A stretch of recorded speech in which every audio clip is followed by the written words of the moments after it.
Federal investigators are recommending significant helicopter safety changes, including more pilot training and readily available technology. After concluding the crash that killed basketball legend Kobe Bryant, his 13-year-old daughter and 7 others was entirely preventable. In 4 hours of testimony and deliberations, the National Transportation Safety Board said Island Express charter pilot Ara Zobayan pushed the limits of bad weather flying rules, climbed into clouds, became disoriented about the helicopter's position relative to the horizon, and made a descending left turn into a cloud-obscured Calabasas, California, hillside last year. Even good pilots can end up in bad situations, NTSB Chairman Robert Sumwalt said Tuesday, calling attention to the pilot's decision to continue the flight despite the weather.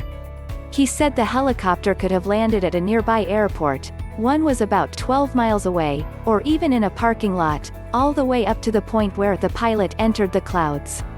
This pilot really wanted to get where he was going, said NTSB Vice Chair Bruce Landsberg. He termed the incident a crash, and not an accident. An accident is just something that's unforeseen, unpredictable, if you will. Unfortunately this wasn't, Landsberg said.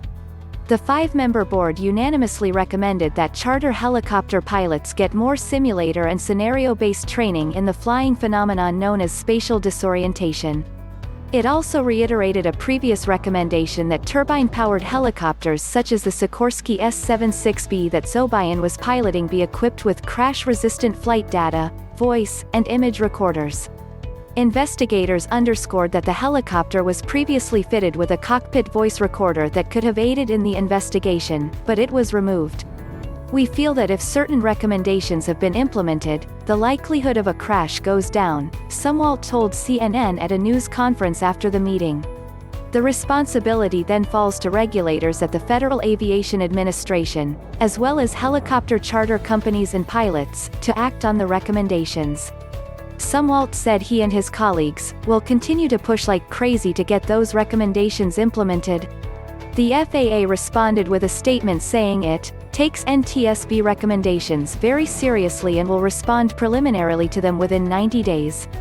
In the meeting, investigators said the pilot may have felt pressure to perform for a high-profile client and continued flying into deteriorating weather conditions. Zobayan developed a very close friendship with Bryant, investigator Dujuan Sevillian said, a type of relationship that can lead to self-induced pressure to fly in risky conditions.